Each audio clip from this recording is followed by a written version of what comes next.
अस्सलाम वालेकुम रहमतुल्लाहि व बरकातुहू। एक साहब है जिनका नाम है वकील। उन्होंने एक मरतबा पूछा था कि आप वकील नाम के माना बताएं और आप ये भी बताएं कि वकील नाम का मतलब क्या है, क्या ये नाम हम रख सकते हैं या नहीं।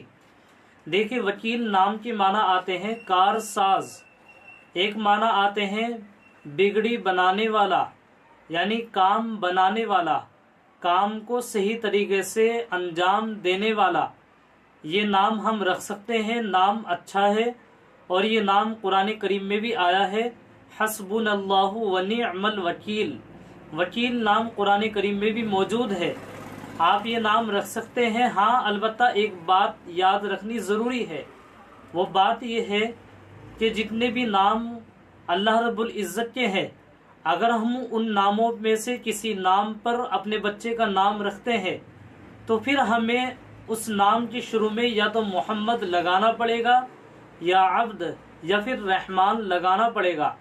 जैसे आपके नाम है, आपका नाम है वकील, तो हम इसको इस तरीके से पुकारेंगे, मोहम्मद वकील या फिर अब्दुल वकील, अब्द लगाएंगे, या फिर वकीलुर रहमान, रहमान लगाएंगे। सिर्फ वकील नहीं कहा जाएगा, इसलिए कि ये अल्लाह ताला का नाम है।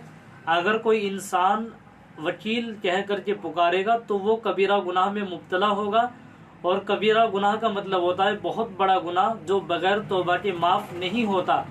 इसलिए ऐसे नाम रखते हुए भी एहतियात करनी चाहिए, और अगर ऐसे नाम हम रख भी लेते हैं तो फिर उस सूरत में हमें रहमान या अब्द या फिर मोहम्मद लगा करके पुकारना चाहिए। उम्मीद है आपको बात समझ में आ गई होगी।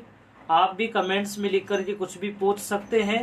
वीडियो को आप आगे शेयर भी कीजिए ताकि दूसरे लोगों को भी इससे फ़ायदा पहुँचे।